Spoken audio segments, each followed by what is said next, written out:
আমার একটা আবদার শুনো ওরে কুতুবুদ্দিন, হাসরের ময়দানে যদি ধরা খায়া যায় আমারে সুপারিশ করিয়া জান্নাতে তুমি নিয়ে যাইও। ইন্তেকালের আগে কুতুবুদ্দিন বখতিয়ার কাকি রহমতুল্লাহি আলাইহি খাদেমকে ডাক দিয়া বলে, ও খাদেম, আমার জানাজার নামাজ, আমার জানাজাটা নিয়ে যাবি ময়দানের মধ্যে।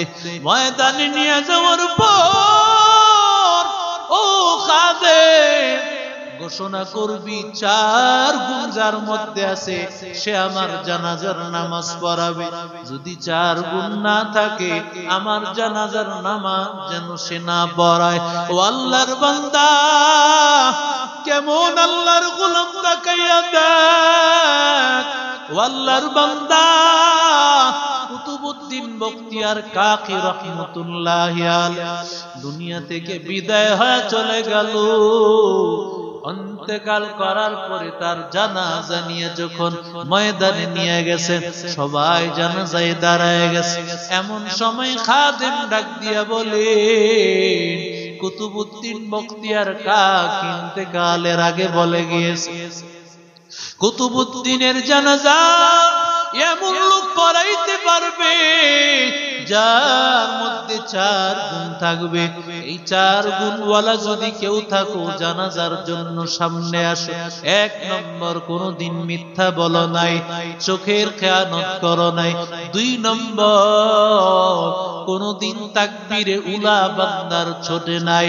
3 নম্বর, শুধু তাকবীরে উলা না, তাহাজ্জুদের নামাজও ছোটে নাই। 4 নম্বর, আসরের নামাজের আগে 4 রাকাত নফল নামাজ পড়লে সওয়াব, না পড়লে কোনো গুনাহ হবে না। এই 4 রাকাত নামাজ জীবনে কোনোদিন ছাড়ে নাই।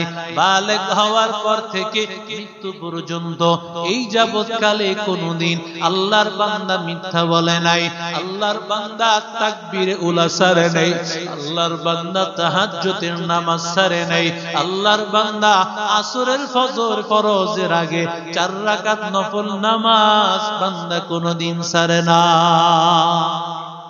আরো জোরে বলেন। কত বড় বড় আল্লাহওয়ালা ময়দানে হাজির,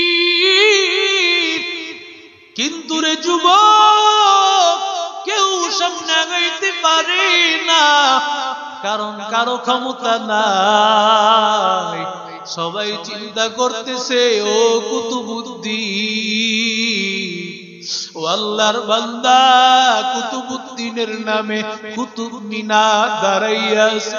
ওরে আল্লাহর বান্দা যুবক, ও আল্লাহর বান্দারা, এত বড় আল্লাহওয়ালা, এত বড় আল্লাহওয়ালা কুতুবুদ্দিন বখতিয়ার কাকি, এই 4টা গুণ কার মধ্যে আছে কেউ সামনে আগাইতে পারে না।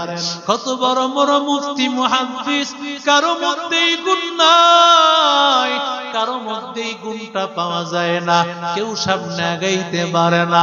ও আল্লাহর বান্দাদের দল। এমন সময় আল্লাহর এক বান্দা, আল্লাহর এক বান্দা সুলতান আল তামাশ, বড় একজন বাদশা, কিন্তু বড় কোনো আলেম না। ওরে আল্লাহর বান্দা, এমন সময় রুমাল মাথায় মধ্যে দিয়া আল্লাহর বান্দা খাদেম যখন এক পর্যায়ে বলছে, কে আসো আর দেরি করিও না, কুতুবুদ্দিন বখতিয়ার কাকিরে কষ্ট দিও না, কারণ কুতুবুদ্দিন বখতিয়ার কাকি কথা এমনি এমনি বলেন নাই। যদি ময়দানে এমন কোন লোক নাই থাকতো, কুতুবুদ্দিন বখতিয়ার কাকি কোনদিন এই কথা বলতেন না। এই কথা বলার পর এমন সময় সুলতান আল তামাশ মাথার সামনে কাপড় দিয়া আল্লাহর বান্দা কুতুবুদ্দিন বখতিয়ার কাকি লাশের সামনে হাজির হয়ে গেল।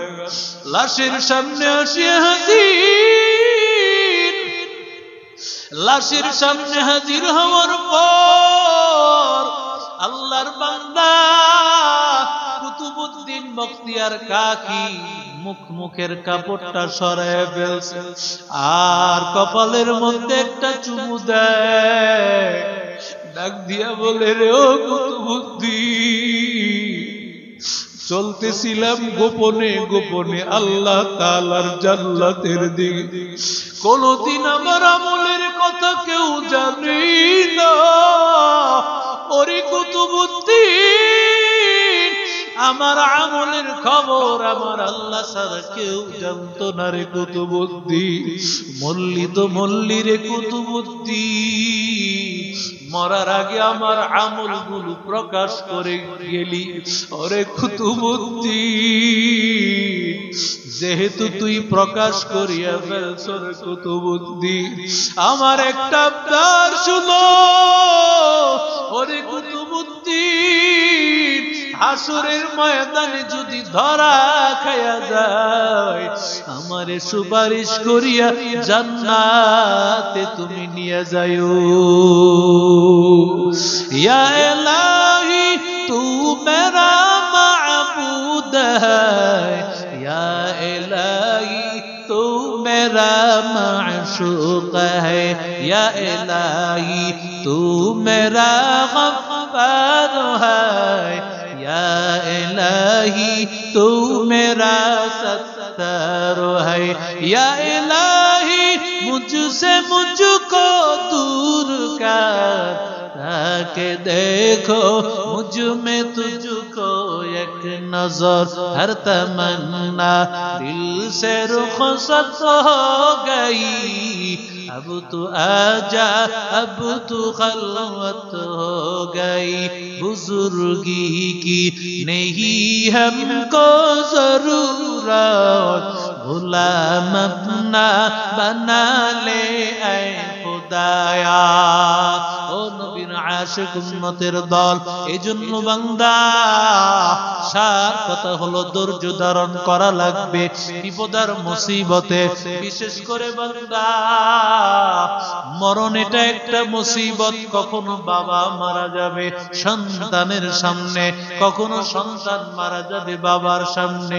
ধৈর্য ধারণ করিও। কোন শোক কেমন পালন করা যাবে না, যেই শোকের কারণে বান্দা গুনাহ হয়ে যাবে।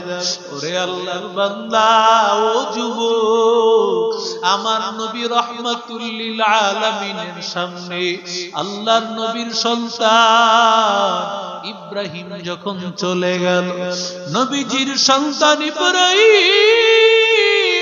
ইব্রাহিমের ইন্তেকালের পর আমার নবীর চোখ দিয়া বেবে পানি পড়তেছে, নবীজির চোখ দিয়া বেবে পানি পড়তেছে। সাহাবীরা ডাক দিয়া বলে, ও নবী, আপনি কেন চোখের পানি ফালাইতেছেন? আপনিও বুঝি কান্না করেন গো নবী? নবী আমার ডাক দিয়া বলেন, ও সাহাবীদের দল, এই কান্না কোনো সাধারণ কান্না না, কান্না করা কোনো নিষেধ হবে না। কারণ আমার আল্লাহর পক্ষ থেকে এই কান্না আসে, এটা রহমতের কান্না, এটা রহমতের কান্না রে বাবা। কারণ আমার সন্তান চলে গিয়েছে, আমার কেন চোখের পানি আসবে? কত মানুষ দেখা যায় সন্তান চলে গেছে হাসি খুশি কোনো আনন্দ করতেছে। ওরে বান্দা, না না, এটার নাম কোনদিন সুখ প্রকাশ হবে না। আবার হই হুল্লোড় করে কান্নাকাটি করাও সুখ প্রকাশ হবে না। বরং বান্দা মনটা বেজার থাকবে, চোখ দিয়া পানি আসবে, আওয়াজ হবে না। ও আল্লাহর বান্দাদের দল, কারণ আমার আল্লাহ বলেন, ইন্নাল্লাহ মা'আস সাবিরিন।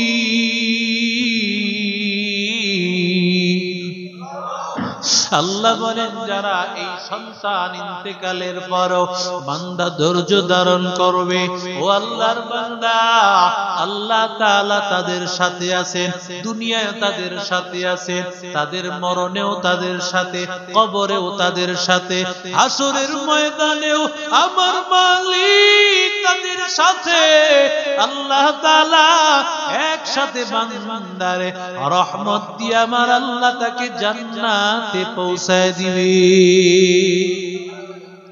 ও নবীর আশিক উম্মতের দল, নবীর একজন সাহাবীকে আল্লাহর নবী বললেন, ও সাহাবী, যুদ্ধের ময়দানে চলে যাওয়া লাগবে। সাহাবীকে এই কথা বলার পর সাহাবীর সন্তান ঘরের মধ্যে ছিল অসুস্থ হইয়া সাহাবীর সন্তান এমন ভাবে কাতরাইতেছে, কিন্তু আমার মায়ার নবী ডেকেছে। নবীজি ডাকার পরে সাহাবী একটা সেকেন্ডও থাকি না, সাহাবী সাথে সাথে বের হয়ে গেছে। সাহাবী স্ত্রীকে ডাক দিয়া বলে, ও বিবি, বিদায় দাও, বিদায় দাও। নবী ডাক দিয়েছে, সন্তানটাকে দেখিও। এবার সন্তানটাকে রাখিয়া, অসুস্থ সন্তানটাকে রাখিয়া বাবায় চলে গেল। বাবা যখন যুদ্ধ থেকে ফেরত আসছে, এদিক দিয়া সন্তান দুনিয়াতে নাই, সন্তান আর দুনিয়াতে নাই, সন্তান চলে গিয়েছে। কিন্তু মা কেমন ধৈর্যশীল, মা কেমন ধৈর্যশীল একজন নারী। মা সন্তানটারে বিছানায় শোয়ায় রাখছে, একটা কাপড় তার শরীরের উপর দিয়া। মা যখন স্বামী যখন ঘরের মধ্যে ফিরেছে, ঘরের মধ্যে ফিরার পরে যদি বলেন, স্বামী আমার সন্তান নাই, হয়তো স্বামী পেরেশান হইয়া আর কোন আরাম করতে পারবে না। কারণ দীর্ঘটা সময় আল্লাহর বান্দা যুদ্ধে ছিল, ঘুম নাই, খাবার নাই। আল্লাহর বান্দা এত কষ্ট করেছে, আল্লাহর বান্দারে মৃত্যুর খবর দেয় ঘরের মধ্যে আসার পর। এবার স্বামী ডাক দিয়া বলেছে, নবী, আমার স্ত্রী কই, আমার স্ত্রী কই। এই কথা বলার পর আমার সন্তান কই, যখন স্ত্রীকে বলে সন্তান আছে, এখন একটু রেস্টে আছে, একটু আরামে আছে, আগের চাইতে অনেক ভালো, ঠান্ডা হয়ে ঘুমাইয়া আছে। স্ত্রী বলে, না ও স্বামী, তোমার সন্তান আর দুনিয়াতে নয়। ও আল্লাহর বান্দাদের দল, আমার নবী রহমাতুল লিল আলামিনের সাহাবী, আল্লাহর বান্দি কেমন ধৈর্যশীলা নারী। রাতের বেলায় স্বামীর ভাত খাওয়াইলে, রাতের বেলায় ফ্রেশ হইয়া একসাথে রাতের বেলায় মেলামেশাও করলেন। সকাল যখন হয়ে গেল, এবার স্ত্রী ডাক দিয়া বলেন, ও স্বামী, আমাকে একটা কথা বলেন, কেউ যদি আপনার কাছে কিছু আমানত রাখে, সে আমানতের বস্তুটা চায়, তাহলে আপনি তারে দিবেন নাকি? স্বামী ডাক দিয়া বলে, হা হা, কেন দিব না, অবশ্যই অবশ্যই দিয়া দিব। এবার স্ত্রী ডাক দিয়া বলে, ও প্রাণের স্বামী, আল্লাহ আমাদেরকে একটা সন্তান দিয়েছিল, ওই সন্তানটা আল্লাহ আমাদের কাছে আমানত দিয়েছে। আমাদের সন্তান আল্লাহর দেওয়া আমানত, ওই আমানত আল্লাহ নিয়ে গেছে, আল্লাহ আমাদের আমানত দিয়ে গেছে। স্বামী ডাক দিয়া বলে, নবী, তুমি কেমন বিবি, কেন আমারে বলো নাই মৃত্যুর খবরটা, কেন রাতের বেলা আমারে বলো না? বিবি ডাক দিয়া বলি, নো স্বামী, যদি রাতের বেলায় বলতাম আপনি চিন্তা করতেন, আপনি পেরেশান হয়ে যাইতেন, আর আরাম করার সুযোগ হতো না। এই জন্য আমি বলি নাই ও স্বামী আমার। এবার স্বামী দৌড়াইয়া, বাবায় দৌড়াইয়া সন্তানের লাশের সামনে চলে গেল। এবার যখন খবরটা নবীর জানাইলো, নবী ডাক দিয়া বলে, ও সাহাবী, তোমাদের খবর আল্লাহ তাআলা জিবরিলের মাধ্যমে জানায় দিয়েছে, তোমাদের প্রশংসা করেছে। আর আল্লাহ বলেছে আজকের রাতের মেলামেশার বিনিময় আল্লাহ তোমাদের কেমন সন্তান দিবে। এই সন্তানের মাধ্যমে শত শত আল্লাহওয়ালা আলেম ওলামা আল্লাহ তৈরি করে দিবে। ইন্নামা ইউওয়াফাস সাবিরুনা আজরাহুম বিগাইরি হিসাব। আল্লাহ বলেন, বান্দা ধৈর্য ধারণ করবে, আমি আল্লাহ তাআলা তাদেরকে পুরস্কার দিব, এত পুরস্কার দিব বান্দা কল্পনাও করতে পারবে না। হাসরের ময়দানে ঘোষণা করে বলবে, এখনো বিচার শুরু হয় নাই, কোন বান্দা ধৈর্য ধারণকারী, কোন বান্দা ধৈর্য ধারণকারী, বিপদে ধৈর্য ধারণ করেছ, মুসিবতে ধৈর্য ধারণ করেছ, সন্তানের ইন্তেকালে ধৈর্য ধারণ করেছ, মা বাবার ইন্তেকালে ধৈর্য ধারণ করেছ। আল্লাহ তোমাদেরকে ডাকতেছে। আল্লাহর বান্দারা বলবে, এখনো তো বিচার শুরু হইল না, ধৈর্য ধারণকারী বান্দাদেরকে কেন ডাকা হচ্ছে? বলে আল্লাহ বলেছেন, ইন্নামা ইউওয়াফাস সাবিরুনা আজরাহুম বিগাইরি হিসাব। ধৈর্য ধারণকারী বান্দাদেরকে আল্লাহ অগণিত পুরস্কার দিবেন। আল্লাহ বলবেন, ধৈর্য ধারণকারী বান্দারা বিচার শুরু হওয়ার আগে আমার আল্লাহর জান্নাতের চেয়ারে বসে যাবে। আল্লাহ আমাদের সবাইকে কবুল করেন। আল্লাহ যেন